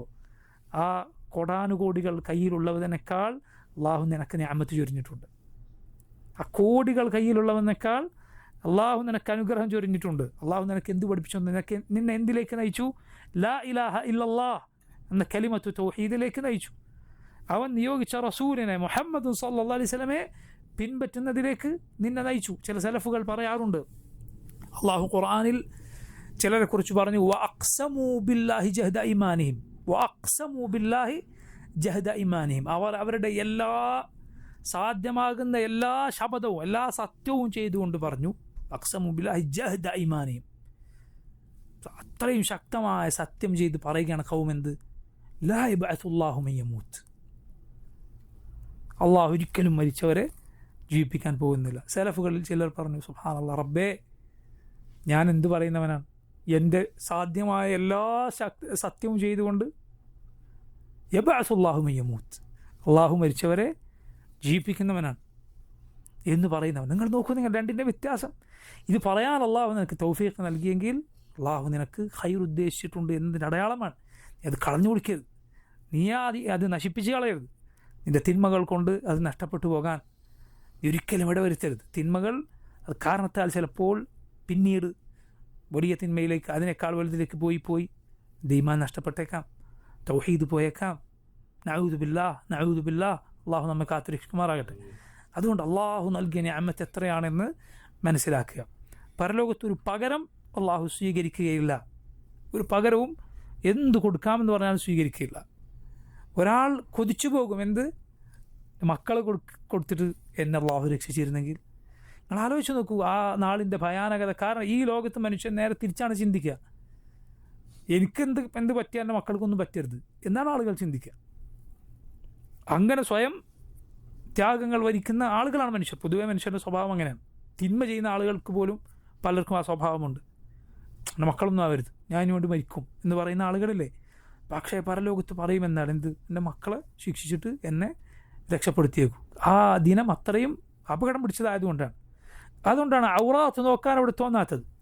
ആയിഷ റളിയല്ലാഹു അൻഹ പറഞ്ഞു, നബിയെ, അർരിജാലു വന്നിസാ, പുരുഷന്മാരും സ്ത്രീകൾ അങ്ങോട്ടും ഇങ്ങോട്ടും നോക്കുകയില്ലേ? നഗ്നരായി വന്നാൽ റസൂലുള്ളാഹി സ്വല്ലല്ലാഹു അലൈഹി വസല്ലം പറഞ്ഞു, അൽ അംറു അശദ്ദു മിൻ ദാലിക്, കാര്യം അതിനേക്കാൾ എത്രയോ ഭയാനകരമാണ്. കാരണം ഭയം പിടികൂടിയാൽ പിന്നെ മനുഷ്യൻ ഇതൊന്നും കാര്യമല്ല, അവൻ ഇതൊന്നും ചിന്തിക്കാൻ പറ്റാത്തവണ്ണം ഗൗരവകരമാണ് കാര്യം, ഭീതിജനകമാണ് കാര്യം. നരകം കൊണ്ടുവരപ്പെടുമെന്നാണ്, ആളുകൾ അത് കാണും. മുഫസ്സിറുകളിൽ ചില പറഞ്ഞു, അപ്പോഴാണ് ആളുകൾ മുട്ടുകുത്തി വീണു പോവുക, കാൽമുട്ടുകളിൽ വീണു പോവുക. കാരണം അതിങ്ങനെ കൊണ്ടുവരികയാണ്, ആളുകളെല്ലാം അത് കാണുകയാണ്. അള്ളാഹു അതിനെ കൊണ്ടുവരും. വൈദൽ ജഹീമു സുഇറത്, അത് ആളി കത്തിക്കപ്പെട്ടാൽ നബി സല്ലല്ലാഹു അലൈഹി വസല്ലം പറഞ്ഞു, 70,000 കടിഞ്ഞാണുകളിൽ 70,000 മലക്കുകൾ ഓരോ കടിഞ്ഞാണും പിടിച്ചുകൊണ്ട് അത് കൊണ്ടുവരുമെന്നാണ്. ആളുകൾ അത് കാണും. നരകത്തെ അള്ളാഹു റബ്ബുൽ ആലമീൻ കൊണ്ടുവരുന്നത്. അത് ഗർജിക്കും, അത് സംസാരിക്കും. അതിന് സംസാരിക്കുന്ന നാവും ആളുകളെ നോക്കുന്ന കണ്ണുകളും ഉണ്ടായിരിക്കുമെന്ന് റസൂലുള്ളാഹി സ്വല്ലല്ലാഹു അലൈഹി വസല്ലം പറഞ്ഞിട്ടുണ്ട്. അത് സംസാരിക്കും, അതുപോലെ അത് ഗർജിക്കും, ആളുകളെ ഭീതിപ്പെടുത്തും. ലാ ഇലാഹ ഇല്ലല്ലാഹ്. അള്ളാഹു പറയുന്ന അന്ന് പകരമൊന്നും സ്വീകരിക്കപ്പെടുകയില്ല. വലഹും യുൻസറൂൻ, അവർ സഹായിക്കപ്പെടുകയുമില്ല. ഒരു സഹായവും അവിടെ ലഭിക്കുകയില്ല. ഇവിടെ രക്ഷപ്പെടാൻ അള്ളാഹുവിൻ്റെ ദീൻ സ്വീകരിക്കുക, അത് മുറുകെ പിടിക്കുക എന്നതല്ലാതെ വഴിയില്ല. അള്ളാഹു ആ നാളിൻ്റെ ഭയാനകതകളിൽ നിന്ന്, പ്രയാസങ്ങളിൽ നിന്ന് നമ്മെ കാത്തുരക്ഷിക്കുമാറാകട്ടെ. അള്ളാഹു ആ നാളിലെ വിചാരണ നമുക്ക് എളുപ്പമാക്കി നൽകുമാറാകട്ടെ. അള്ളാഹു തആല അലം. സല്ലല്ലാഹു വസല്ലമ അലാ നബീന മുഹമ്മദ് വആലിഹി വസഹ്ബിഹി അജ്മഈൻ. അസ്സലാമു അലൈക്കും വറഹ്മത്തുള്ളാഹി വബറകാതുഹു.